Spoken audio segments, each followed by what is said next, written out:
একসাথে সবকিছু করেছি, মানে এরকম হয়েছে একটা সেট আমরা সবাই মিলে বানিয়েছি, তারপর লাগাতে গিয়ে দেখেছি সেটা খুলে পড়ে যাচ্ছে, আবার সবাই মিলে সেখানে মই দিয়ে দিয়ে কাগজ আটকে আটকে কোনোভাবে একটা সেফটি পিন দিয়ে দিয়ে সেটাকে বানানো, বা পুরুলিয়ায় গিয়ে একটা পুতুলের মতো বানানো, ঘর বানানো।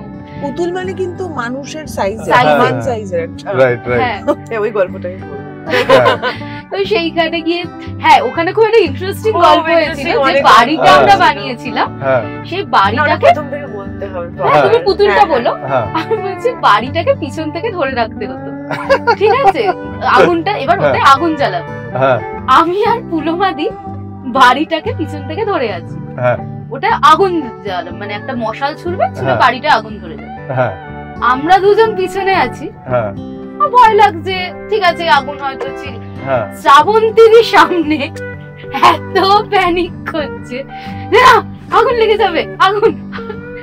এবার তারপর যখন আমরা তো সারা দুপুর ধরে এই জিনিসটা বানিয়েছি বাড়িটা, আমাদের আগুন লাগার পর একটা অদ্ভুত এক্সাইটমেন্ট কাজ করেছে যে এই সকাল থেকে আমরা যে পাহাড়ের উপর উঠে মাস নিয়ে পাহাড়ের উপর উঠেছি, তো সেই যে এক্সপিরিয়েন্সটা করে যে ফাইনালি বাড়িটা পুরলো, মানে একটা জিনিস পোড়ার যে এতটা আনন্দ, সেটা এই শুটিংটা না হলে আমি বুঝতে পারতাম না। নমস্কার, আদাব, hello and welcome to a new episode of leisurely Baate. আমার সাথে আছে আজকে ফ্র্যাঙ্কেনস্টাইন নাটকের cast, crew and director Shrabanti. Welcome to leisurely Baate. Hello Debapriya, Pulama, welcome. আমি পেছন তাকিয়ে বেশি কথা বলতে পারবো না, তো আমি তোমাদের নাম বলে বুঝতে পারবে যে তোমাদের কিছু বলতে হবে। তো কেমন লাগছে ফ্র্যাঙ্কেনস্টাইনের সাকসেস ফার্স্ট শো? আমি দেখলাম, আই ওয়াজ সো অ্যামেজড, মানে অ্যামেজিং একটা নাটক। তো এটা প্রথমে Srabanti as a writer director, এটা আমাকে বলো যে তুমি ফ্র্যাঙ্কেনস্টাইন অ্যাজ এ সাবজেক্ট বা অ্যাজ এ নভেল কেন চুজ করলে করার?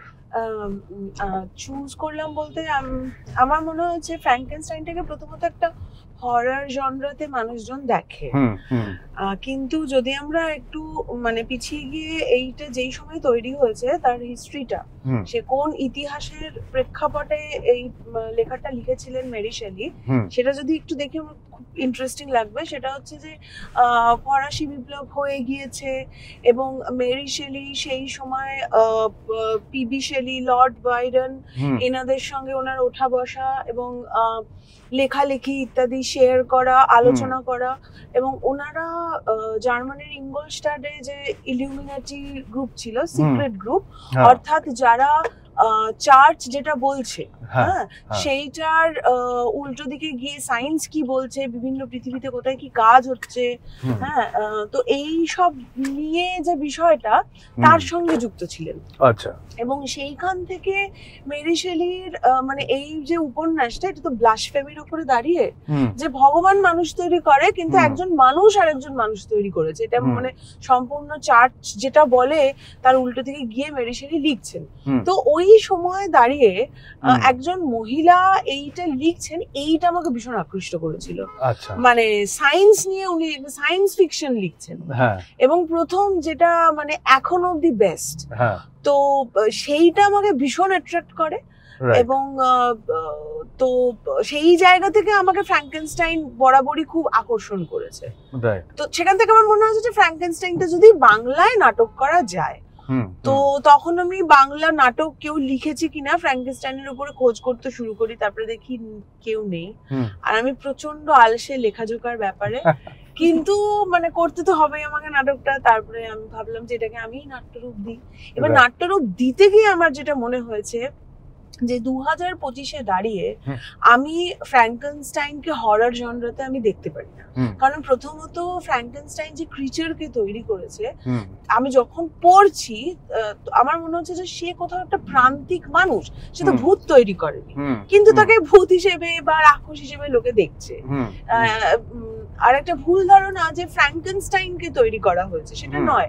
ফ্র্যাঙ্কেনস্টাইন একজন সায়েন্টিস্ট, যে একজন মানে একটি সায়েন্স এক্সপেরিমেন্ট করে এবং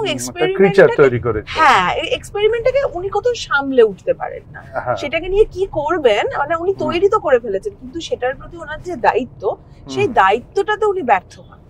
আর এখানে ক্রিচার হচ্ছে একজন প্রান্তিক মানুষ। আর আমার মনে হয় যে এই সময় দাঁড়িয়ে আমরা ভীষণ আদারিং করি, মানে যে আমার মতন নয় তাকে আমি হয় বাদ দেব, নয় তাকে আমি একটা পোলারাইজেশনের পার্সপেক্টিভে চলে যাই। তো সেইখান থেকে আমার মনে হয়েছে যে আমি এই নাটকটা একটা রোমান্টিক জনরাতে আনতে পারি, প্রান্তিক মানুষের ভালোবাসা, তার বেঁচে থাকার অধিকারে। তো মানে সেই জায়গা থেকে আমি ফ্র্যাঙ্কেনস্টাইন করেছি। না, ফ্যান্টাস্টিক। তোমরা একটু বলো যে তোমাদের মানে পার্টিসিপেশন নাটকে তোমরা কি করছো, তোমাদের এই পুরো জার্নিটা প্রথম থেকে, যে শ্রাবন্তী প্রথম নাটকটা লিখছে, তারপর তোমাদের সাথে যোগাযোগ করে, এবং কিসের জন্য তোমরা এই নাটকের মধ্যে মানে ইনভলভড হও। মানে একটা তো কোনো কারণ হয় যার জন্য মানুষ একটা প্রজেক্টের মধ্যে ঢোকে, বা একটা ইন্সপিরেশন থাকে, বা একটা মোটিভেশন থাকে। তো ওই ব্যাপারটা একটু বলো, একটু নিজেদের একটু ছোট্ট করে ইন্ট্রোডাকশনও দাও। আমি দেবপ্রিয়া। আমি ওকে শ্রাবন্তীদির নভেম্বরে 2022-এর নভেম্বরে একদিন ফোন করে, আমি তখন কৃষ্ণনগর থেকে ফিরছি বাই রোড, হঠাৎ শ্রাবন্তীদি ফোন করে বলে, শোন না আমি একটা নাটক লিখছি, হয়তো লিখবো, চেষ্টা করছি, ফ্র্যাঙ্কেনস্টাইন, তুই কি করবি তাতে? আমি বললাম হ্যাঁ করবো। তারপর সেখান থেকে গিয়ে 2022-এ শ্রাবন্তীদি একটা ওয়ার্কশপ অ্যারেঞ্জ করে ডিসেম্বরের দিকে ফ্র্যাঙ্কেনস্টাইনের জন্য 2 দিনের। সেখান থেকে কিছু জন আসে, তারপর শ্রাবন্তীদি নিজের মতো কাজ চালিয়ে যায়। তারপর আমাদের লক্ষণের শক্তিশাল আবার হয়। তারপর আমরা সবাই মিলে ফ্র্যাঙ্কেনস্টাইন আবার শুরু হয়, এবং সেখানে দেখা যায় পুরোনো যে কাজ সেটা পুরো চেঞ্জ হয়ে পুরো নতুন একটা টিম, যারা প্রচন্ড ভাবে এই কাজটা নিয়ে এক্সাইটেড, তাদের নিয়ে আমরা শুরু করলাম। এবার এই ফ্র্যাঙ্কেনস্টাইন করতে করতে যেটা মাঝে হলো যে আরজি করের ঘটনাটা ঘটলো, তার ফলে ফ্র্যাঙ্কেনস্টাইনের যে আমরা মেয়েরা আছি, আমি ছেলেদের কথা হঠাৎ জানি না, মানে তাদের কি মনে হয়, আমাদের মেয়েদের যে টিমটা, তাদের এই আরজি কর ইস্যুতেই আমাদের চিৎকার আমরা যখন একসাথে করেছি, এবং এটা ফ্র্যাঙ্কেনস্টাইনের রিহার্সাল থেকেই ঠিক হয়েছে যে আমাদের শ্রাবন্তীদি বলেছে যে এই সময় দাঁড়িয়ে তো রিহার্সাল করতে পারছি না, কিছু একটা অস্বস্তি কাজ করছে, সেখান থেকে আমরা আমাদের চিৎকার করি। তো আমার মনে হয় ফ্র্যাঙ্কেনস্টাইনের পার্টি আমাদের চিৎকার, বা তারপর আমরা যখন সবাই মিলে মুজাহামাত করেছি, তারপর সবাই মিলে একসাথে আমরা পুরুলিয়ায় গেছি, পুরুলিয়ায় গিয়ে ফ্র্যাঙ্কেনস্টাইনে কিছু জিনিস শুট করেছি, তারপর আবার ক্যান্টিনে শুট হয়েছে, এবং আমরা প্রত্যেকটা জিনিস সবাই মিলে না খুব একসাথে নিজের হাতে হাতে করেছি। মানে বাইরের কাউকে ইনভলভ, মানে কালেকটিভলি সবাই মিলে হাতে হাতে জিনিস তৈরি করেছি, হয়তো কোনো একটা প্রপ বা একটা সেট যেটা শুট হবে সেটা আমরা নিজেরা বানিয়েছি। আমি জাস্ট একটু ডাইগ্রেস করছি, এই পাড়ায় আমি বড় হয়েছি আর কি, এই বাড়িতে বড় হয়েছে, এখানে এই সবুজ জানলা, এখানে থাকতাম ক্লাস 8 অবধি। দিস ইজ মাই পাড়া। তো একসময় ভাবতাম আমি পাড়া ছেড়ে কোথায় যাবো, এখানে কোথায় চলে, এখানে ক্রিকেট খেলতাম, এখানে উইকেট লাগতো, অফ অন পেছন সামনে সব পাওয়া যেত। তো একটা ইনোভেটিভ একটা জায়গা ছিল, এখান থেকে আমার নাটকের জার্নি শুরু হয়েছিল। হ্যাঁ, তো ছোট ছোট টিঙ্কেল থেকে চ্যাটার্জি স্কুল। হ্যাঁ, তোমার বাড়ি তো ওই দিকটা। না না, আমাদের ছিল ইয়েতে, আমাদের বস্কোর পাশে, ডন বস্কোর পাশে তো ছিল এমবি গার্লস। ও আচ্ছা আচ্ছা, ওই দিকটায়, মানে বাড়ির এদিকে কিছু করো না? না, তখন মানে আমি খুব লয়াল ছিলাম। এদিকে এলএমজি লাইট মেশিন গানস, লামাটনিয়া গার্লস, আর এইগুলো, তারপর খুব লয়াল ছিলাম কয়েকটা জায়গা নিয়ে, চিরকাল খুব লয়ালিস্ট, আমি ফোকাসড একদম। তো সরি, তো জাস্ট একটা ইমোশন কাজ করলে বলে তোমাদের দেখাই, সবসময় তো এই রাস্তায় একসাথে যাওয়া।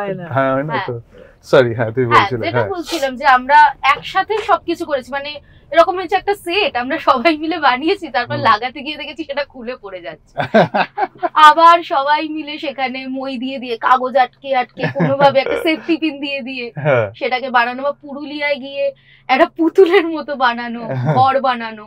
পুতুল মানে কিন্তু মানুষের সাইজের একটা, রাইট রাইট, ওই গল্পটাই বলবো। তো সেইখানে গিয়ে, হ্যাঁ, ওখানে খুব একটা ইন্টারেস্টিং গল্প হয়েছিল, যে বাড়িটা আমরা বানিয়েছিলাম, সেই বাড়িটাকে প্রথম থেকে বলতে হবে, তুমি পুতুলটা বলো, আমি বলছি বাড়িটাকে পিছন থেকে ধরে রাখতে হতো, ঠিক আছে, আগুনটা এবার ওতে আগুন জ্বালাবো, আমি আর পুলোমাদি বাড়িটাকে পিছন থেকে ধরে আছি, ওটা আগুন জ্বালাবো, মানে একটা মশাল ছুড়বে, ছুড়ে বাড়িটা আগুন ধরে যাবে, আমরা দুজন পিছনে আছি, ভয় লাগছে, ঠিক আছে আগুন হয়তো শ্রাবন্তীর সামনে এত প্যানিক করছে যে না আগুন লেগে যাবে আগুন। এবার তারপর যখন এবার আমরা তো সারা দুপুর ধরে ওই জিনিসটা বানিয়েছি বাড়িটা, আমাদের আগুন লাগার পর একটা অদ্ভুত এক্সাইটমেন্ট কাজ করেছে যে হ্যাঁ এই সকাল থেকে আমরা যে পাহাড়ের উপর উঠে বাঁশ নিয়ে পাহাড়ের উপর উঠেছি, তো সেই যে এক্সপিরিয়েন্সটা করে যে ফাইনালি বাড়িটা পুরলো, মানে একটা জিনিস পোড়ার যে এতটা আনন্দ সেটা এই শুটিংটা না হলে আমি বুঝতে পারতাম না। অ্যাকমপ্লিশমেন্ট একটা মানে বিরাট একখানা প্রসেস। একদম একদম। এবার পুলমা বলো। হ্যাঁ মানে আমি পুলমা, আমি কিন্তু মানে একটা ওয়ার্কশপের থ্রু দিয়ে এখানে আসা, তারপরে শ্রাবন্তী দিদিকে আমি অনেক বছর চিনি, কিন্তু যাই হোক মানে ওই ট্রাস্টের জায়গা বরাবরই ছিল, আর খুব পছন্দের একজন মানুষ। তার কাজ বরাবর আমাকে ইন্সপায়ার করেছে বরাবর। তো বিভিন্ন ওঠা পড়া লাইফে থাকে, তো সেখান থেকে আমি অনেক জায়গা থেকে উঠতে সাহায্য করেছে এই মানুষটা। মানে তার প্রচন্ড এনার্জি, তার কাজ সবসময় আমি দেখতে থেকেছি, মনে হয়েছে না আমাকে উঠতে হবে, আমাকে করতেই হবে। তো সেখান থেকে এটা ট্রাস্টের জায়গা ছিলই। তারপরে ফ্র্যাঙ্কেনস্টাইন যখন আমরা স্ক্রিপ্ট পাই, আমি একদম স্ক্রিপ্ট পাই, তো 1818 সালে লেখা একটা উপন্যাস, সেটা যখন পড়লাম আমি শ্রাবন্তীদির ভিউ থেকে, আমার অদ্ভুত লেগেছিল। কারণ আমরা তো ছোটবেলায় ফ্র্যাঙ্কেনস্টাইন পড়েছি, সবাই মোটামুটি সবাই পড়েছি। এটা হরর একটা উপন্যাস, সেখান থেকে সেটা কিভাবে ভালোবাসার জায়গায় পর্যবসিত হচ্ছে সেটা একটা অদ্ভুত লেগেছিল। আর কিভাবে যেন মানে প্রথমে কিন্তু আমি এমনি পড়েছিলাম, আমার খুব ভালো লেগেছিল। যত দিন গেছে, যত কাজটার সঙ্গে ইনভলভ হয়েছি নিজেরা, তত মনে হয়েছে এটা আমার কাজ, এগুলো তো আমারই কথা, এগুলোই বলছে শ্রাবন্তী নিজের কলমে। এটা আমার মতো আরো 20 জন সেটাই একই ভাবে ভাববে। তো সেখান থেকে এবার দেবপ্রিয়া এক্ষুনি যেটা বললো, আমাদের চিৎকার, মুজাহিদ, এগুলো আমাদেরকে ফ্র্যাঙ্কেনস্টাইন করতে গিয়ে অনেক বেশি আরো বেশি ইনভলভ করে দিয়েছে। এই যে বেঁধে বেঁধে থাকা প্রত্যেকের সঙ্গে, আমাদের কথা জোরে চেঁচিয়ে আঙুল তুলে বলা সমাজের সামনে, এই জায়গাটা, এই সাহসটা আমাদের কিন্তু জুগিয়েছে ফ্র্যাঙ্কেনস্টাইন একদম। আর তারপরে আরেকটা জিনিস হয়েছে যে আমাদের চিৎকার করতে গিয়ে, মুজাহিদ করতে গিয়ে আমরা দেখেছি, আমরা স্টেজেও দেখেছি, মুজাহিদ করতে গিয়ে আমরা 8টা মেয়ে যখন দাঁড়াই, যদি কারোর পা টলে যায়, তখন কিন্তু আমরা প্রত্যেকে সাপোর্ট দিই মানুষটাকে, যে কারুর হোক। তখন মনে হয় বাইরের কেউ যদি আমাদের কারুর উপরে একটা আঁচড় দেয়, তখন কিন্তু আমরা প্রত্যেকে ঝাঁপিয়ে পড়তে পারবো। এই ভালোবাসাটা আমাদের কিন্তু তৈরি হয়েছে প্রত্যেকবার মঞ্চে, প্রত্যেকবার, প্রত্যেকটা রিহার্সালে। আর তার সঙ্গে আমাদের চিৎকার, আমরা যখন মানে আমরা আমাদের চিৎকার কতবার করেছি গুণে শেষ করতে পারবো না, কারণ এক এক দিনে 4টে-5টা করে আমাদের চিৎকার করেছি আমরা বিভিন্ন জায়গায় গিয়ে, রাত্রি দিন, জলে ভিজেছি, ঠান্ডা লাগিয়েছি, আবার বকুনি খেয়েছি, আবার এসছি, মানে সবকিছু মিলিয়ে খুব নিজের হয়ে গেছে।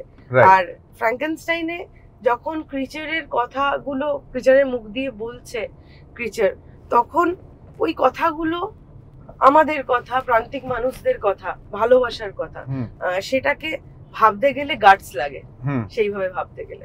তো এটা আর একটা হচ্ছে যে তারপরে তো এগুলোর মধ্যে দিয়ে ইনভলভ হয়েছি। তারপর যখন আমরা এই পুরুলিয়ায় যাই, প্রথম পুরুলিয়ায় গিয়ে অনেক বেশি ইনভলভ হয়ে গেছি, কারণ ফ্র্যাঙ্কেনস্টাইনকে আমরা নিজে হাতে বানিয়েছি, তাকে ফ্র্যাঙ্কেনস্টাইনকে আমরা নিজে হাতে বানিয়েছি।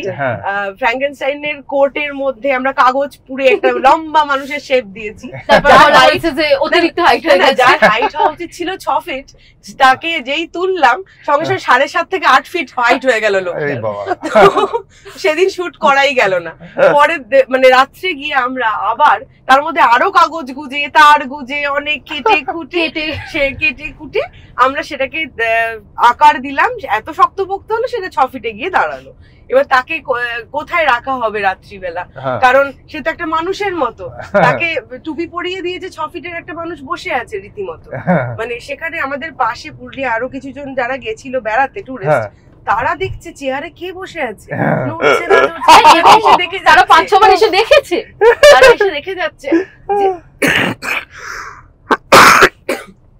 তারা এসে দেখে যাচ্ছে যে এটা কে, কিছুতেই নড়ছে না, চাও খাচ্ছে না, চায়ের কাপ সামনে রাখা, কিন্তু সে বসে আছে। এবং আমরা পুলমা দিয়ে আবার পুরো ট্যান হয়ে পাটাকে গেছে। এরকম ভাবে করিয়ে বসিয়েছে, হাতটাকে দিয়ে বসে, গলায় মাফলার সবকিছু নিয়ে একদম রেডি হয়ে বসে আছে।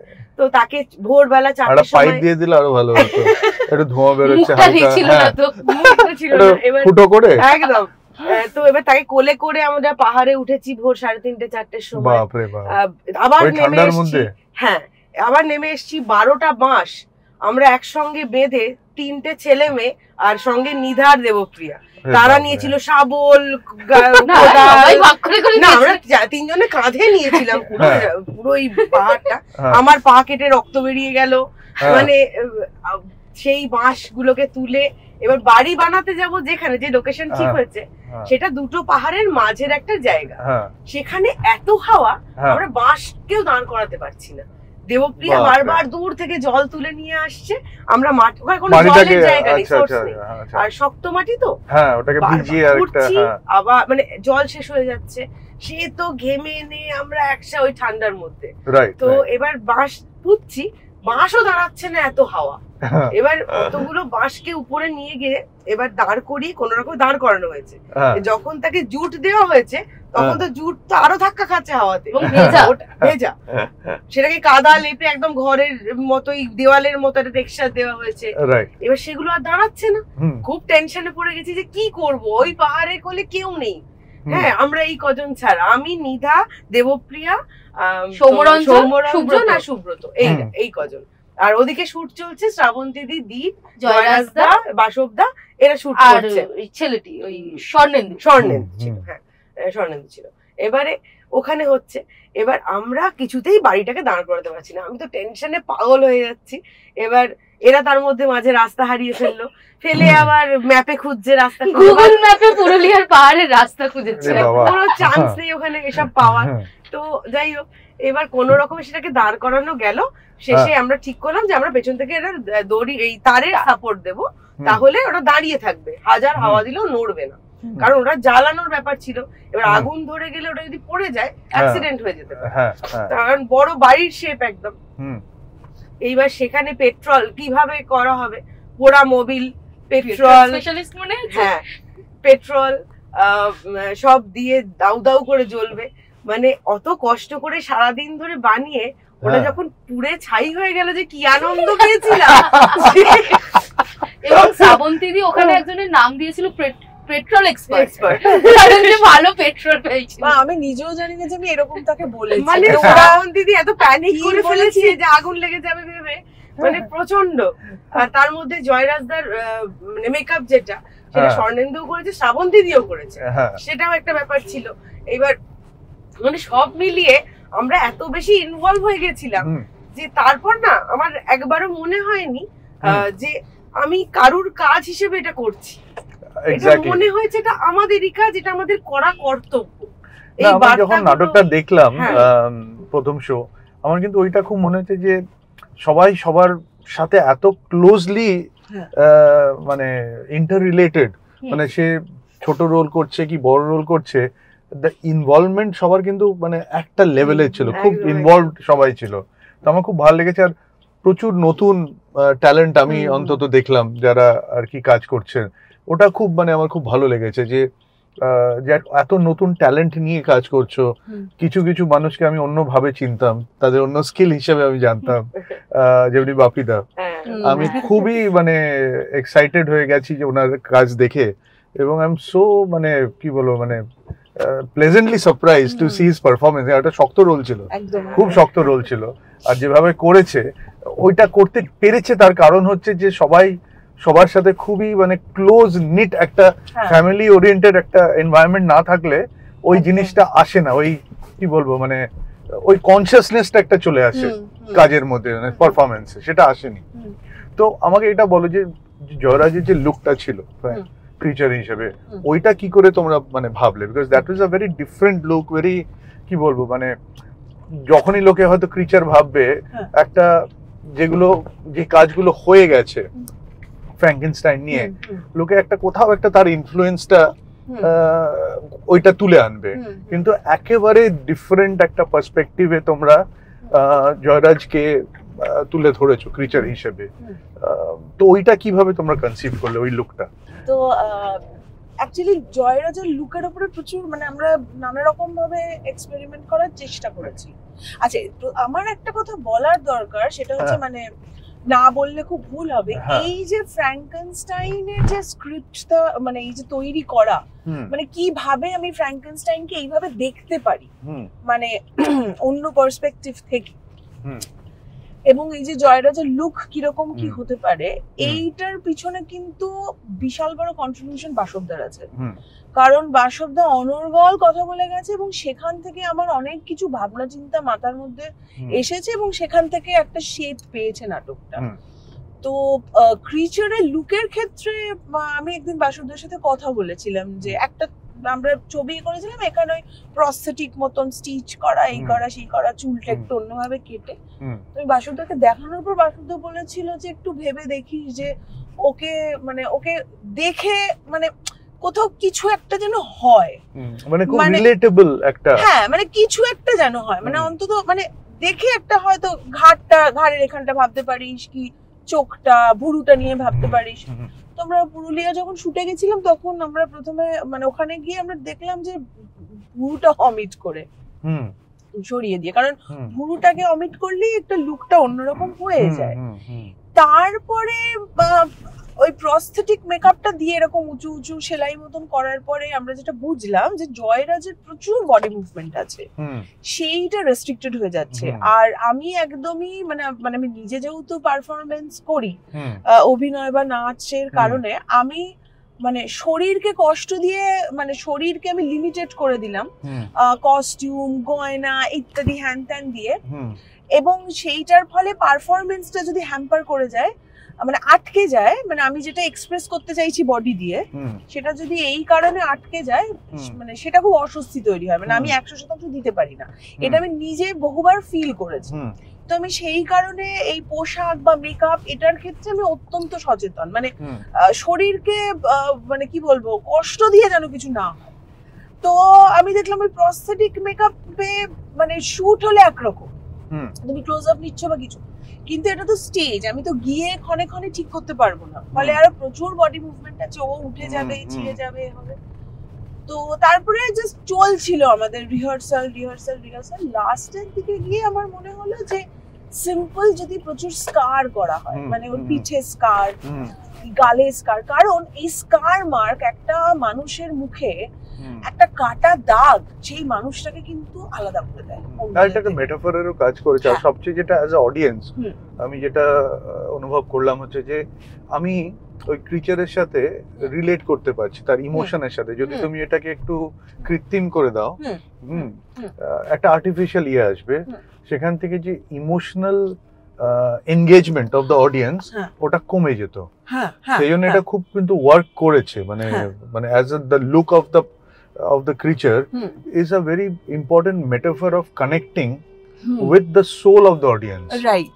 তার কারণ আমরা আমি বলছি যে যারা আমরা মানে ক্রিচারের মতন যার জন্ম হয়নি, বা আমি বলছি যে হয়তো ধর্ম বা জেন্ডার বা কোনো কিছুতে যে প্রান্তিক নয়, সেই মানুষটারও যদি মুখে একটা কাটা দাগ থাকে বা কোনো একটা যদি মুখে বা তার শরীরে কোনো রকম কোনো ক্ষত চিহ্ন থাকে, তাকে কিন্তু তার মানে সঙ্গে সঙ্গে সেইটা দিয়ে সেই মানুষটাকে জাজ করা হয় তার সৌন্দর্য, মানে তার মধ্যে কি গুণ আছে বা সে কি ভাবছে, মানে ওই স্কারটাকে নিয়ে আমরা সেই মানুষটাকে অ্যাকসেপ্ট করতে পারি না।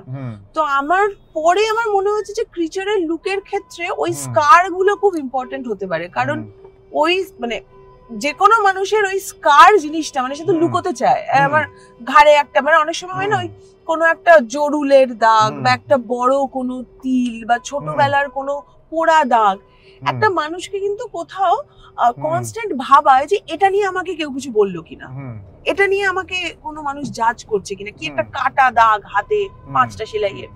তো সেইটা আমার মনে হচ্ছে যে ক্রিচারের ওই রকম কোনো লুক না বানিয়ে আমি যদি কতগুলো স্কার তুলে দিই ওর শরীরে, তাহলে সেটা অনেকগুলো মানুষের ক্ষতর কথা বলবে। তো সেইখান থেকে পরে গিয়ে মানে ক্রিচারের লুকটা মানে ওইভাবে আর কি। আচ্ছা, হ্যাঁ। তো এইটা নাটকটা তোমার যখন তুমি লেখার প্রসেসের মধ্যে ছিলে, মানে একটা জিনিস যেটা আমি দেখেছি তোমার ইন্টারপ্রিটেশন অফ দ্য নভেল সাথে যে কারেন্ট গ্লোবাল যে ক্লাইমেটটা বলে, যে অ্যান্টি ওয়ার একটা মেসেজ বা পোলারাইজেশনের এগেইনস্ট একটা কথা বলা, এই যে মেটাফর গুলো খুব ভালোভাবে ফুটে এসছে without being very direct about it. তো এইটার মানে স্ট্রাকচারটা কিভাবে তুমি শুরু করলে ভাবা বা লেখা, মানে লিখতে কতদিন লেগেছে, এই প্রসেসটা কি? আমার নাটকটার নিয়ে পড়াশোনা করতে আমার 1 বছর সময় লেগেছে। নাটক মানে নভেলটা নিয়ে পড়াশোনা করতে, সেটার উপরে মানে সেটা নিয়ে আমি কি সিনেমা দেখতে পারি, এবং শুধুই ফ্র্যাঙ্কেনস্টাইনের উপরে যে ছবিগুলো তৈরি হয়েছে বা ন্যাশনাল থিয়েটারে যে নাটক হয়েছে আমি শুধু সেটুকুনি তো আটকে থাকিনি। আমি ওই যে বললাম যে প্রচুর আমি অনেকের সাথে কথা বলছি, মানে মানে এরকম নয় যে আমি শুধুই ফ্র্যাঙ্কেনস্টাইন নিয়েই কারোর সাথে কথা বলছি, কিন্তু মানুষের সঙ্গে কথা বলতে বলতে সে আমাকে দুটো অ্যান্টি ওয়ার ছবির রেফারেন্স দিচ্ছে বা যুদ্ধের ছবির কোনো কথা হচ্ছে, সেখান থেকে সেই ছবিগুলো দেখা, বই পড়া। তো এইটা আমার একটা 1 বছরের প্রসেস, মানে আমার নিজের ওয়ার্কশপ ছিল যে আমি নিজেকে একটা নাটক যখন আমাকে লিখতে হবে তার জন্য আমার কিছু প্রিপারেশন লাগবে, মানে শুধুই আমি একটা স্ক্রিপ্ট একটা অনুবাদ করে দিলাম সেটা আমি একদমই চাই না। মানে সেখানে যেন আমার কোনো পয়েন্ট অফ ভিউ থেকে আমি কিছু বলছি, এবং সেই বলাটা একটা তো ডেফিনেটলি আমার অভিজ্ঞতা বা আমার কোন জিনিস দেখে কি মনে হচ্ছে, কিন্তু সেটাকে শেপ দেয় হচ্ছে পড়াশোনা, মানে হোমওয়ার্ক। আমি কি পড়ছি, আমি কি দেখছি, আমি কি শুনছি, এই সব কিছু। তো সেইটা তো ডেফিনেটলি লেখার একটা প্রসেসে আমার খুব হেল্প করেছে। আর এটা প্রশ্নটা কি ছিল? যে লেখার প্রসেসটাই, মানে লেখার প্রসেস, রাইট, কিভাবে তুমি স্ট্রাকচারটা কিভাবে তুমি ভাবলে। আর 6 মাস টাইম লেগেছে আমার লিখতে। আমি না কোনো কাজ মিউজিক ছাড়া করতে পারি না। আচ্ছা, মানে আমি এই যে তুমি ড্রাইভ করছো, আমার ড্রাইভিং এ মিউজিক হচ্ছে এসেনশিয়াল পার্ট। আচ্ছা, হ্যাঁ, নইলে আমি হয় সিগন্যাল মিস করব, নইলে আমি মানে ব্যালেন্স ঠিক রাখতে পারবো না, ডান দিকে বেঁকে যাবো, বাঁ দিকে বেঁকে যাবো। তো মিউজিক আমাকে মানে ভীষণ, মানে ওটা আমার দরকার, মানে সব যে কোনো সিচুয়েশনে। মানে আমার মনে হয় আমার জীবনে সর্বক্ষণ যদি বিজিএম থাকে খুব ভালো, আমি একদম ঠিক পথে এগোতে পারবো। তো আমি যখন এই নাটকটা লিখি আমি একটা মিউজিক বেছে নিয়েছিলাম এবং একটা রিদম। তো এবং ওই মিউজিকটার মধ্যে না একটা অদ্ভুত ওঠানামা আছে ইমোশন। তো সেই মিউজিকটা কনস্ট্যান্ট বাজতো, মানে লুপে বাজতো, আর আমি আমার লেখাটা করতাম। আর নিধা মাঝে মাঝে এসে দেখে যেত। নিধা আমাকে বলেছিল যে তুই একটাই মিউজিক এতবার ভাবি, ওটাই বুঝতে পারছিস না, ওটাই একটা কিক দিচ্ছে আমাকে, যেটার ফলে আমি লিখতে পারছি। আর ওটা কনস্ট্যান্ট বেজে গেছে, মানে ওটা মানে এরাও শুনেছে, মানে মাথা, যে আমার সঙ্গে থাকবে ওই সময়টা তার মাথা খারাপ হয়ে যাবে, মানে একটাই মিউজিক এতবার কেন। তো এইটা আমাকে হেল্প করেছে, কারণ ইমোশনের ওঠানামা, মানে আমি একটা ক্যারেক্টার থেকে আরেকটা ক্যারেক্টার আমি সুইচ করছি। আর আমি বলবো যে এই স্ক্রিপ্ট ডেভেলপমেন্টের ক্ষেত্রে এরকম নয় যে আমি প্রথমেই ভেবে নিয়েছি যে আমি কি ইন্টারপ্রিটেশনে যাব। ডেভেলপ করেছে এটা লিখতে লিখতে, মূলত ডেভেলপ করেছে হচ্ছে বাসবদার সাথে কথা বলে। কারণ ও এমনি মানে ও 3 ঘন্টা 3.5 ঘন্টা অনর্গল বকে গেছে এবং আমি শুনে গেছি, এবং বকতে বকতে ও এমন কিছু পয়েন্ট তুলে ধরেছে যেইগুলো আমার নিজের মনে প্রশ্ন তৈরি হয়েছে, এবং সেখান থেকে আমি উত্তর খোঁজার চেষ্টা করেছি এবং ফল হয়েছে যে সেটা নাটকের স্ক্রিপ্টে এসেছে। আমার একটা জিনিস খুব ইন্টারেস্টিং, যে তোমরা অনেকদিন ধরে এটার প্রিপারেশন করেছো, তো প্রশ্নটা হচ্ছে দেবপ্রিয় এবং পুলমাকে যে কিভাবে নিজেদের মানে ইন্সপায়ার করতে, মানে এই যে নাটক ব্যাপারটা বা আর্ট, মানে আজকাল to practice art is not easy, কারণ সবার মধ্যে স্পেশালি তোমাদের জেনারেশনে যে মানে it's a fast moving generation, everybody is looking at যে ফাস্ট কি করে আমি একটা মানে পয়সার ব্যাপারটা আসে, ইকোনমিক্সের ব্যাপারটা আসে। তো এইগুলোকে উপেক্ষা করে হোয়াট ওয়াজ ইয়োর ইন্সপিরেশন যে তোমরা এর মধ্যে এতটা সময় দিয়েছো, এতটা ইমার্স করেছো নিজেকে? এটা একটা লম্বা process, and I know how difficult this play is, it's a very physical play, তোমরা সবাই মিলে করেছো। তো আমার খুব এটা পার্সোনালি জানার খুব ইচ্ছে যে তোমাদের নিজেদের ইন্সপিরেশনটা কি, মানে এত প্রলোভন চারদিকে, সেটাকে উপেক্ষা করে তোমরা একদম ফোকাসলি এত সুন্দর একটা কাজ করেছো এত দিন ধরে। মানে there are two aspects, one is patience and one is the inspiration to move on. সেটা একটু আমাদের বলো দুজন আলাদা করে। মানে তোমাদের আলাদা পার্সপেক্টিভ হতেই পারে না তোমাদের। হ্যাঁ, কোথাও গিয়ে আমরা তো সবসময় আমাদের কথাগুলোকে সচরাচর সবার সামনে তুলে ধরতে পারি না।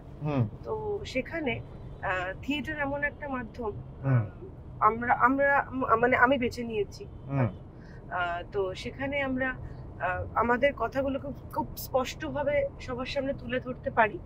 আর দ্বিতীয়ত শুধু কথা বলা নয়, আমরা এই ফ্র্যাঙ্কেনস্টাইনের মধ্যে আমরা কিন্তু আমাদের শারীরিকভাবে নিজেদের তৈরি গঠন করা নতুন করে আবার সঙ্গে আমরা প্রচুর বই পড়েছি। শ্রাবন্তী দি, জয়রাজ দা আমাদের কিন্তু সাজেস্ট করেছে প্রপারলি কি কি বই পড়তে হবে, এই বইগুলো পড়ো, এই হোমওয়ার্ক গুলো করো। আমরা প্রচুর মিউজিক শুনেছি, প্রচুর মুভমেন্ট দেখেছি, আমরা নিজেদেরকে সেইভাবে তৈরি করার চেষ্টা করেছি। শ্রাবন্তী দি যেরকম চেয়েছে, আমরা যে বই যখন যখন বলেছে আমরা সঙ্গে সঙ্গে তার পিডিএফ নামিয়েছি, নয় লাইব্রেরিতে গেছি, নয় দোকানে গেছি, গিয়ে সেই বইটা কিনে এনে সেটা সঙ্গে সঙ্গে পড়েছি, পড়ে সঙ্গে সঙ্গে সেটা নিয়ে ভেবেছি যে আরো কি ইনপুট দেওয়া যায় এর মধ্যে। তো কোথাও গিয়ে টাকা পয়সা অবশ্যই দরকার, তার জন্য আমরা প্রত্যেকেই কিছু না কিছু নিজেরা সেই জায়গাটা রয়েছে প্রত্যেকেরই, আমরা সেটা রেখেই করি। কিন্তু সেটা যেমন রয়েছে, এই জায়গাটাও রয়েছে যে আমরা আমাদের কথাটা বলবোই, যেভাবে হোক। আমরা সিস্টেমের বিরুদ্ধে গিয়েও কথা বলবো যদি প্রয়োজন পড়ে। আমরা সব জায়গায় আমাদের স্পষ্ট কথাগুলোকে আঙুল তুলে সমাজের প্রত্যেকের সামনে কথা বলবো। আর যাদের হয়ে কথা বলার কেউ নেই, যারা নিজেরা কথা বলতে পারে না, তাদের হয়েও আমরা কথা বলবো। এই জায়গাটাকে আমরা মানে অন্তত আমি মনে করি যে এটা আমার জীবনের একটা মোটোগুলোর মধ্যে মূল মোটো এটা। Great, fantastic. আমার আরেকটা প্রশ্ন আছে, বাট দেবপ্রিয়া বলার পর আমি করব তোমাদের তিনজনকে। হ্যাঁ, এইবার এই কাজটা করতে গিয়ে আমি যখন এই কাজটা প্রথম হয় তখন আমার মাস্টার্স চলছে। হ্যাঁ, মাস্টার্স চলছে, মানে আমি ইন জেনারেল পড়াশোনা করতে খুব ভালোবাসি। বাহ, ঠিক আছে, কষ্ট পেলাম শুনে।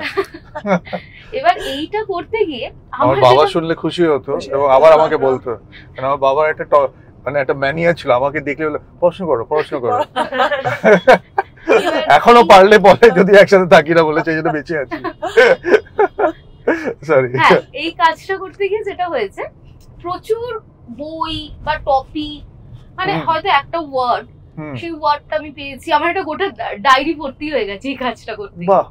তো সেই যে একটা কথা, সেটা নিয়ে একটু পড়াশোনা, হয়তো প্যারাডাইস লস্ট এর এটা আছে, প্যারাডাইস লস্ট আমি পড়েছি ফার্স্ট ইয়ারে, আবার নতুন করে সেটাকে পড়া, বা স্ট্রাইকার, স্টপার, এরকম এগুলো পড়া, বা এই রিলেটেড হয়তো একটা ছোট্ট শব্দ এসছে, একজন বিজ্ঞানীর নাম এসছে, তার নামটা আমি কোনোদিন শুনিনি, সেই নামটা নিয়ে আমি হয়তো 4-5 দিন একটু পড়াশোনা করলাম। তো এইটা আমাকে একটা প্রচন্ড পুশ করেছে এই কাজটার জন্য। আর একটা বিষয় যে প্রচুর বকা খেয়েছি, এরকমও হয়েছে আমি প্রম্পট করছি, এবার জয়রাজদা কিছুই বলেনি, হয়তো এমনিই বলেছে, আমি কেঁদে ফেলেছি। তারপর সেটা করতে গিয়ে এখন আমি বলছি আমি খুব ভালো প্রম্পট করতে পারি এখন। অ্যাকচুয়ালি হ্যাঁ, মানে আমাদের স্টেজ রিহার্সালে লাস্ট রিহার্সালের দিকেও জয়রাজের মুখস্থ হয়নি। আমি বুঝতে পারছি, আমি দেখছি জয়রাজ সব মুখস্থ এরকম ফটফট বলে দিচ্ছে, পরে আমি বুঝতে পারছি দেবপ্রিয়া পাশ থেকে প্রম্পট করছে।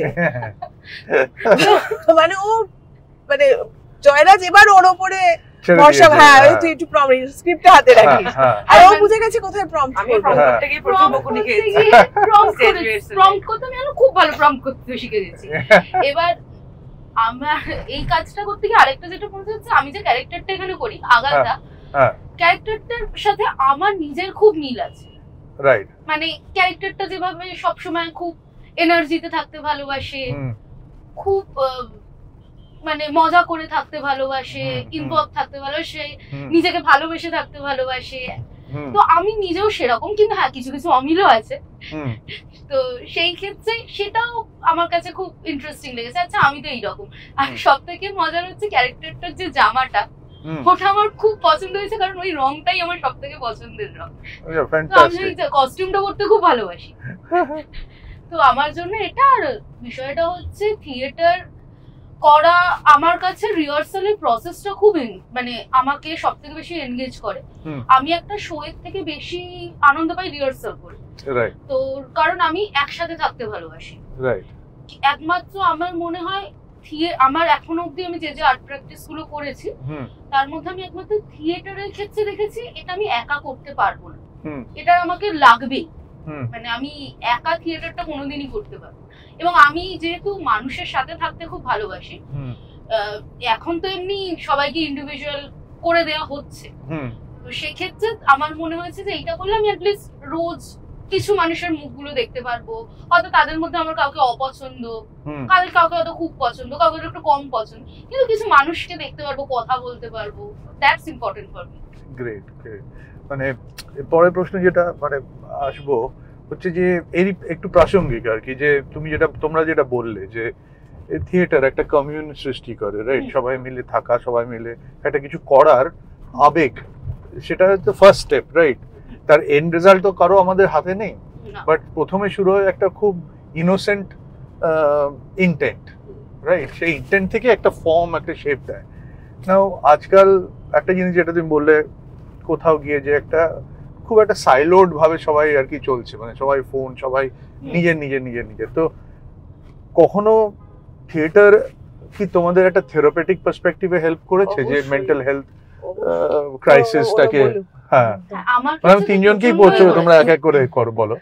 আমার ক্ষেত্রে তো প্রচন্ডই করেছে। মানে এই কাজটা করতে গিয়ে, এই কাজটা যখন আমার কাছে প্রথম আসে, that's was tough time for me. তো এই কাজটা ইনভলভ হয়ে আমি সেইখান থেকে অনেক বেশি মুভ অন করতে পেরেছি।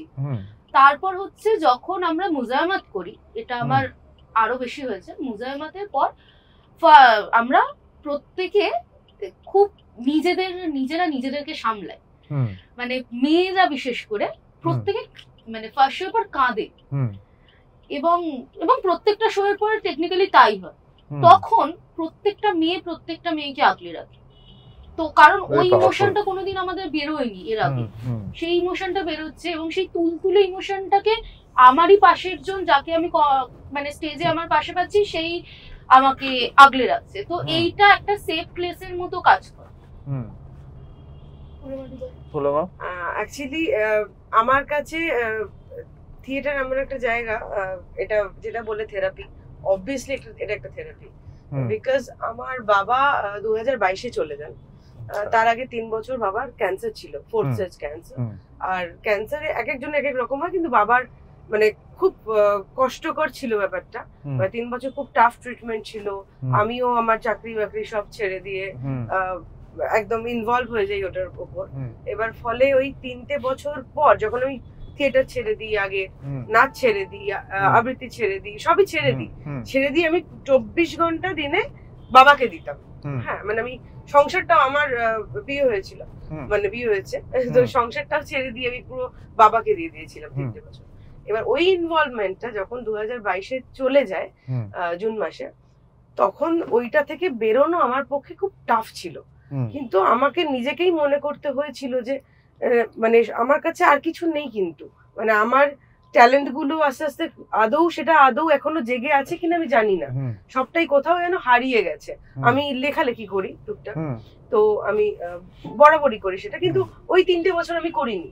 আমি জীবনে সবটা বাদ দিয়ে দিয়েছিলাম, মানে বাদ চলে গিয়েছিল আমার নিজের জন্যই। তো এবার সেখান থেকে আবার ঘুরে দাঁড়ানো, মানে আমার মধ্যে সেই কনফিডেন্স লেভেলটাই ছিল না যে আমি আবার কিছু করতে পারি, আমি কথাই বলতে পারি, সেটাই আমি আমার মানে কেন তো আমি সেই কনফিডেন্সটাই ছিল না আমার মধ্যে। সেখানে আমার নিজেকে ডিসিশন নিতে হচ্ছে, না আমি কি করব, কিভাবে শুরু করব আবার। তো আমি তোমায় এর আগেও যেটা বললাম যে শ্রাবণ দিদি কিন্তু বরাবর আমার কাছে একটা ইন্সপিরেশন। আমি ওকে দেখে বারবার মনে হয়েছে না আমিও পারবো, আমি ঠিক পারবো, আমাকে উঠে দাঁড়াতে হবে। এই 2023টা আমার সময় লেগেছে নিজেকে উঠে দাঁড় করাবার, আর তারপরে আমার এই ডিসিশনটা নিতে হয়েছে না আমি থিয়েটার করবো। আমি সঙ্গে সঙ্গে শ্রাবণ দিদিকেই মেসেজ করি, শ্রাবণ দিদি সঙ্গে সঙ্গে লিখে তুই চলে আয়। আমি আর একবারও ভাবিনি। তো অবভিয়াসলি এটা থেরাপি আমার কাছে। শ্রাবন্তী? আমি তো মানে ভীষণ লোভী, খুব লোভ আমার অভিনয় করার, পারফরমেন্স করার। হ্যাঁ মানে আমার মানে আমি কি বলবো, মানে সত্যি কথা বলতে পারফরমেন্সটা আমি নিজের জন্য ভীষণ ভাবে করি, মানে থিয়েটার, অভিনয়, নাচে থাকা, আমি প্রথমে এটা আমি আমার জন্য করি। মানে এখানে আমি কোনো রাগঢাক করতে চাই না যে মানে মানুষকে আমি কিছু বলবো, ডেফিনেটলি মানুষকে তো আমি বলবোই, মানে পারফরমেন্স এমন একটা বিষয় যে অন্য আরেকজন না থাকলে সেটা হয় না।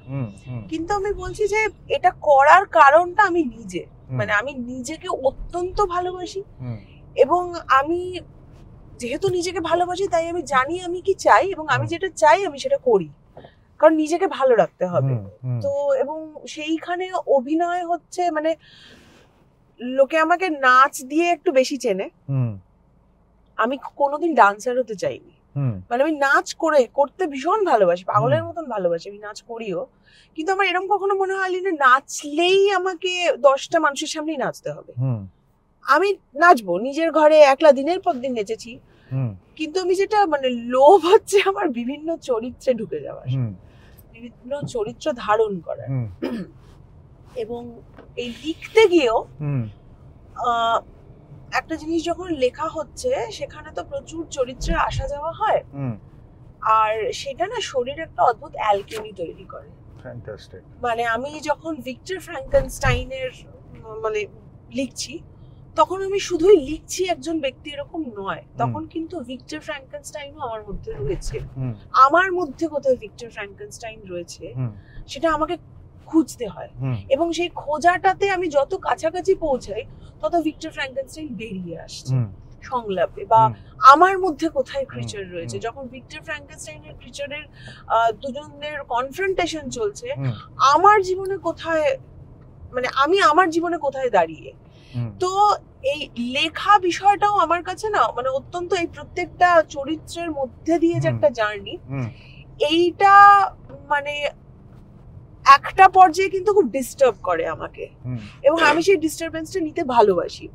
মানে পারফরমেন্স ডেফিনেটলি আমাকে যেরকম ভালো রাখে, পারফরমেন্স আমাকে খারাপও রাখে। মানে আমি এক এক সময় দেওয়ালে মাথা ঠুকে করি যে কি করতে আমি এটা করতে গেলাম, মানে এ হচ্ছে সেই আমার এরকম। আমি আগে ভাবতাম যে এরকম হতো না কিছু সিনেমা আগে কমার্শিয়াল, বিশাল বড় লোকের মেয়ে, সেই খুব গরিব একটা ছেলের সঙ্গে তার প্রেম হয়েছে, সে ছেলে তাকে না খাওয়াতে পারে, না ভালোভাবে রাখতে পারে, দিনরাত সেই ছেলেটার সাথে মেয়েটার ঝগড়া। আমি এরকম মেয়ে অনেক খুঁজেছি,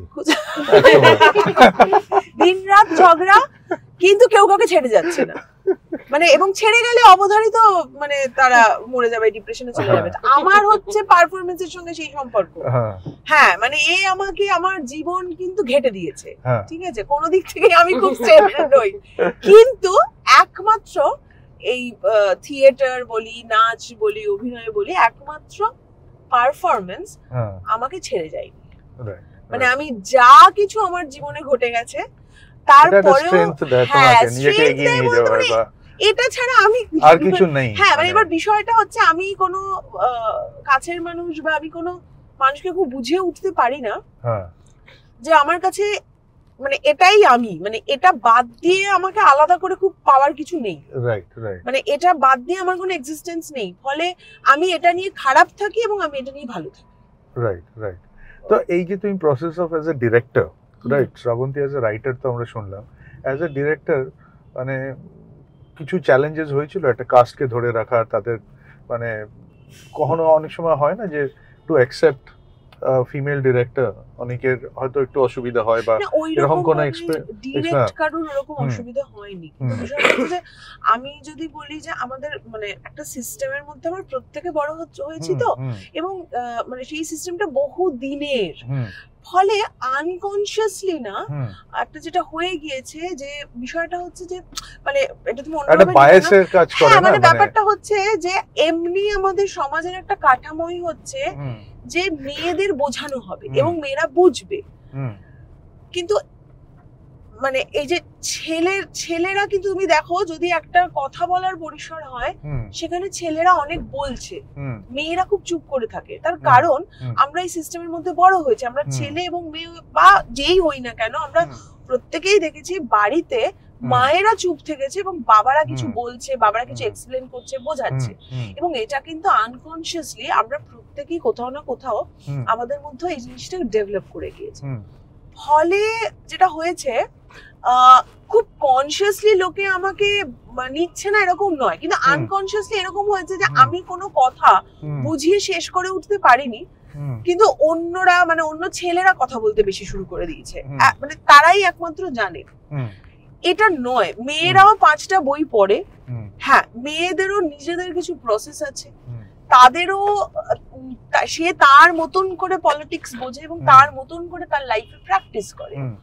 ফলে আমরা যদি ভেবে নিই যে আমার প্রসেসটাই একমাত্র প্রসেস বা আমি একমাত্র বুঝিয়ে ফেলবো বা আমি সব জানি, এইটা খুব সমস্যার। কিন্তু আমার মনে হয় আমাদের কালেকটিভে আমরা বহুদিন ধরে এটা নিয়ে চর্চা করছি এবং আমাদের চিৎকার বলো, মুজাহেমত বলো, তার আগে আমরা অন্যান্য যে কাজ করেছি বা জয়রাজ যে প্রসেসে কাজ করে সেইখানে আমাদের কালেকটিভে খুব এই সমস্যাটা নেই। তার ফলে আমরা প্রত্যেকে একটা আলোচনার পরিসর রয়েছে, সেখান থেকে আমরা কথা বলে মানে কথা বলে বলে বলে বলে কাজ করতে পেরেছি। সমস্যা বলতে যেটাতে আমি পড়েছি আমি মূলত বলবো মানে আমাকে অ্যাকসেপ্ট করা নিয়ে কোনো সমস্যা হয়নি। সমস্যা যেটা মূলত হচ্ছে এখন প্রত্যেকে ফ্রিল্যান্স করে আর থিয়েটার ডিমান্ড করে হচ্ছে একটা লং প্রসেস, মানে একটা রিহার্সাল। 5 দিনে 15 দিনে আমরা একটা শুটিং করতে পারি, কিন্তু তুমি দেখো আমাদের কিন্তু প্রি প্রোডাকশন যেটা প্রি প্রোডাকশন যত টাইম নিয়ে হবে তত একটা শুট স্মুথ যায়, তত তার পোস্ট প্রোডাকশন সুন্দরভাবে এগোয়। সবকিছুর ক্ষেত্রেই তার আগে একটা প্রিপারেশন দরকার। বা থিয়েটারের ক্ষেত্রে 10 দিন 15 দিনের রিহার্সাল করে করে এক একটা নাটক নেমে যাচ্ছে এবং সেটাতে না অনেকে অভ্যস্ত হয়ে পড়ছে। তার ফলে আমার যেটা মনে হচ্ছে যে এই যে মানুষকে রেগুলার রিহার্সালে আনা এবং প্রত্যেকের বড় কাস্ট, প্রত্যেকের টাইমটা কোঅর্ডিনেট করে এক জায়গায় সকলকে নিয়ে আসা, এইটা আমার একটু ডিফিকাল্ট হয়েছে। এই কাজটা করতে গিয়ে একটু চ্যালেঞ্জিং মনে হয়েছে। দ্বিতীয়ত চ্যালেঞ্জ হয়েছে গিয়ে আমি নিজে একদম রাত জাগা পাবলিক নই, মানে আমি একটা ঠিক সময় ঘুমাই আর ঠিক সময় উঠি, কারণ আমাকে গোটা দিনটায় প্রচুর কাজ করতে হয়। আমাদের প্রত্যেককে একসঙ্গে পাওয়ার জন্য অনেকটা সময় রাত্রিবেলা মানে হোল নাইট রিহার্সাল রাখতে হয়েছে। আমি দেখেছি অনেকবার তো আমার অফিস থেকে গেলে। এইটা মানে আমি নিজে একদম ভীষণ অপছন্দ করি এই সারা রাত জেগে অন্য লোককে খাটানো এবং নিজে খাটা, বিশেষ করে কারণ আমার শরীর একদম পারমিট করে না। আমি দেখছি অ্যাক্টররা যেটা দিতে পারে সেটা তারা দিতে পারছে না, কিন্তু এবার আমি চাইছি, আমি বুঝতে পারছি যে এই পারফর্মার এই মানে এ যদি রাত্রিবেলা রিহার্সাল না করে আমরা যদি দুপুরবেলা 2টো 3টে বিকেল বেলা সন্ধ্যে 6টা নাগাদ রিহার্সাল করতাম, এ ফার সুপিরিয়র একটা পারফরমেন্স আমাকে দিতে পারতো, মানে আমাকে তো বলতেই হতো না। সেইটা আমার মনে হয়েছে যে খুব ডিফিকাল্ট, মানে সেটা মানে আমি চাইবোই নেক্সট কোনো কাজে আবারও সবার মাথায় হাত বুলিয়ে যে ভাই রাত্রিবেলা রিহার্সাল করবো না। আমার মানে আমাকে ওইখানে আমি নিজে অ্যাকসেপ্ট করতে পারিনি, মানে আমাকে এরা সবাই অ্যাকসেপ্ট করে নিয়েছে, আমি অ্যাকসেপ্ট করতে পারিনি হচ্ছে কম রিহার্সাল আর রাত্রিবেলা জেগে রিহার্সাল। মানে আমরা বহুদিন ধরে লজিস্টিক্সটাকে মানে সবার টাইমটাকে ইয়ে করার জন্য একদমই, কারণ ওটা না শরীরকে কষ্ট দেয়। তার তুমি ভাবো না তার পরের দিন গোটা সকালটা গিয়ে আমি ঘুমাচ্ছি এবং ওই ঘুমটা ঘুমায়ও না। হ্যাঁ, বডি ক্লক তো একটা ভাবে, আর আমার কাছে শরীরটা খুব ইম্পর্টেন্ট, মানে এইটা নিয়েই তো আমি বেঁচে আছি, মানে এটার বাইরে আর কি। তো এইগুলো হচ্ছে আমার মানে চ্যালেঞ্জ বলতে পারো। মানে থিয়েটার যে প্র্যাকটিস করছো তোমরা, মানে how difficult it is to get the, মানে দুটো জিনিস, একটা তো হচ্ছে যে এই ইনফ্রাস্ট্রাকচার, একটা থিয়েটারের জন্য তো একটা ইনফ্রাস্ট্রাকচার লাগে, স্টেজ লাগে, একটা হল বুকিং লাগে। তো যেটা আমি তোমাদের তিনজনের এক্সপিরিয়েন্স জানতে চাইবো যে কতটা ডিফিকাল্ট এই হলগুলো পাওয়া, সেটাকে মানে কন্টিনিউয়াসলি যে একটা ফান্ডিং এরও তো ব্যাপার থাকে, হলগুলো বুক করছো প্লাস এতগুলো কস্টিউম আছে, সেট আছে, অনেক কিছু প্রাসঙ্গিক অনেক এক্সপেন্স আছে। তো শুধু এই টিকিটের যে মানে সেল, এটার থেকে কি তোমরা এটা সাস্টেন করতে পারছো, বা এই যে থিয়েটারের যে sustenance as a writer, director, producer, as a collective, তোমরা কি কোনো মানে are you facing any challenges, তার কোনো অল্টারনেট কোনো সলিউশন হতে পারে? এইটার ক্ষেত্রে দেখো আমরা না মানে যেহেতু মানে সকলেই মোটামুটি এখন জানে যে আমরা কোনো গ্রান্ট নিই না, মানে ধরো তোমার কি বলে ওটাকে সরকারি বেসরকারি কর্পোরেট কোনো গ্রান্ট নিই না। এবং আমরা এটা জেনেই মানে আমাদের এখানে যখন কেউ থিয়েটার করতে আসে আমরা ভীষণ স্পষ্টভাবে বলে দিই যে ভাই তুমি অভিনয় করবে, তুমি রিহার্সালে আসবে, আমরা কোনো পারিশ্রমিক দিতে পারবো না, এটা আগেই জেনে নাও। এবং মানে আমিও যখন এই কালেকটিভে কাজ করছি আমিও জানি যে আমি এখান থেকে আমি কোনো লাভ তুলবো না।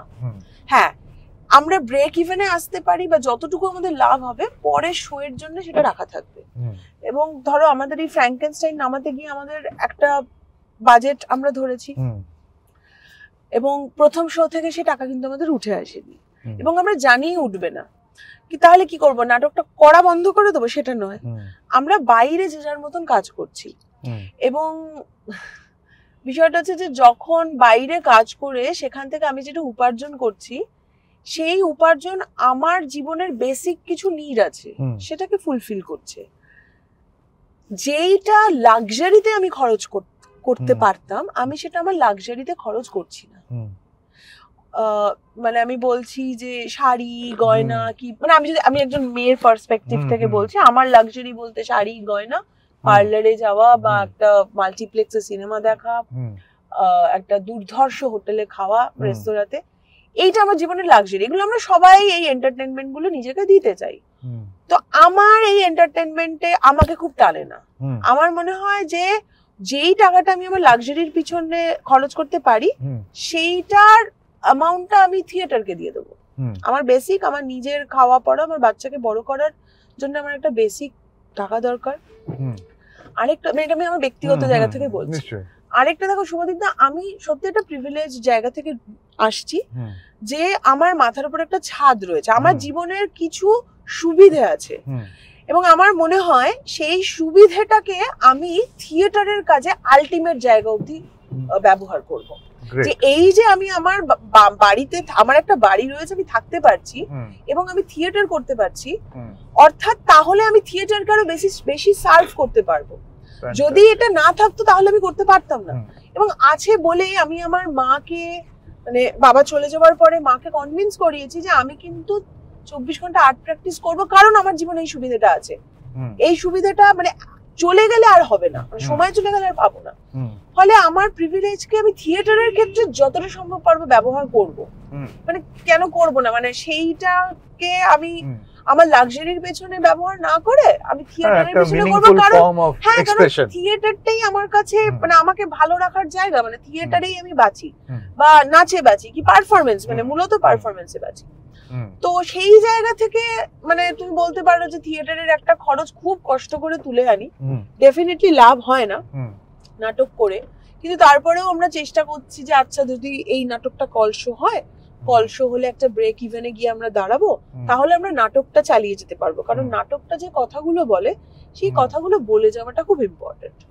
আর ধরো আমাদের সঙ্গে যে ছেলে মেয়েগুলো কাজ করতে আসছে তাদের যেরকম প্রথমেই বলে দিই যে দেখো আমরা তোমাদের কোনো রেমুনারেশন মানে পারিশ্রমিক দিতে পারবো না, কিন্তু তাদের কখনোই এটা বলা নেই যে তুমি শুধুই আমাদের এখানে কাজ করবে, তুমি বাইরে কাজ করো। এরকম প্রচুর, মানে ধরো যেহেতু আমি নিজে অভিনয়ের বেশ কিছু মানুষজনের সঙ্গে ভালো ভালো মানুষজনের সাথে কাজ করেছি, এরকম অনেক কাজে অনেক সময় তারা কাস্ট করতে বলে।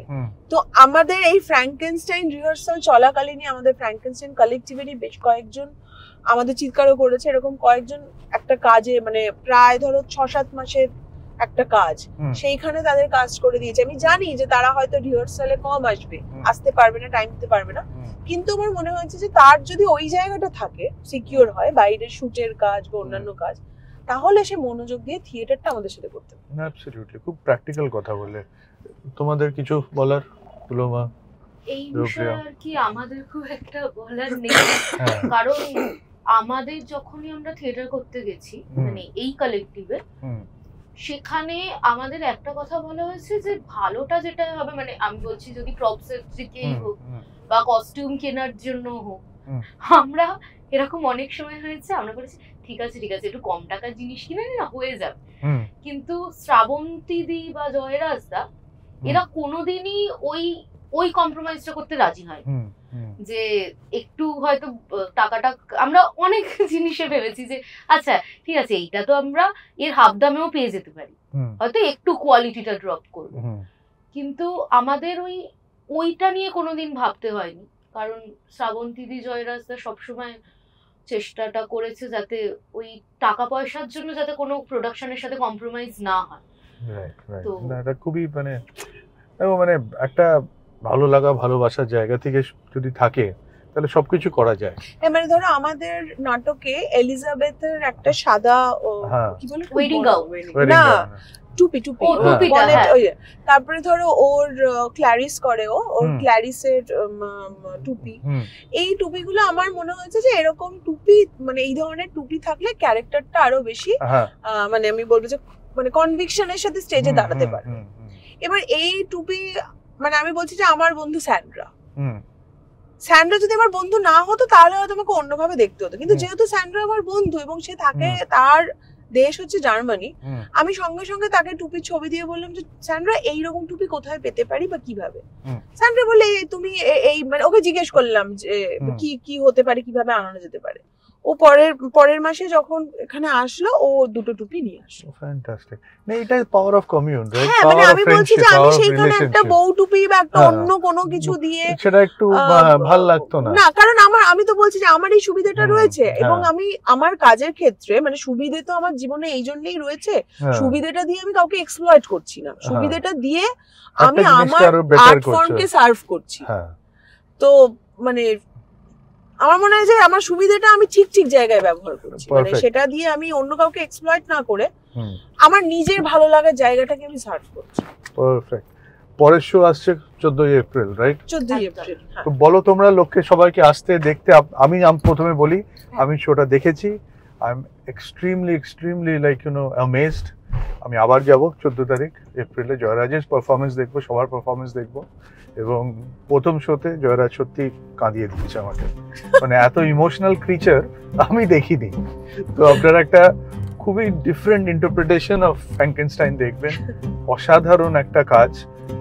প্লিজ সাপোর্ট করুন, আসুন এবং ফ্র্যাঙ্কেনস্টাইন দেখুন।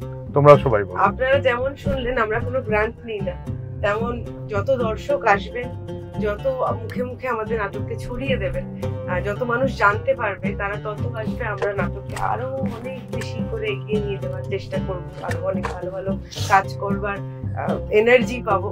তো তার জন্য 14 তারিখ অবশ্যই আসুন, আমাদের পরপর প্রচুর শো আছে, 14 তারিখ অবশ্যই আসুন তপন থিয়েটারে 6:30টার সময়।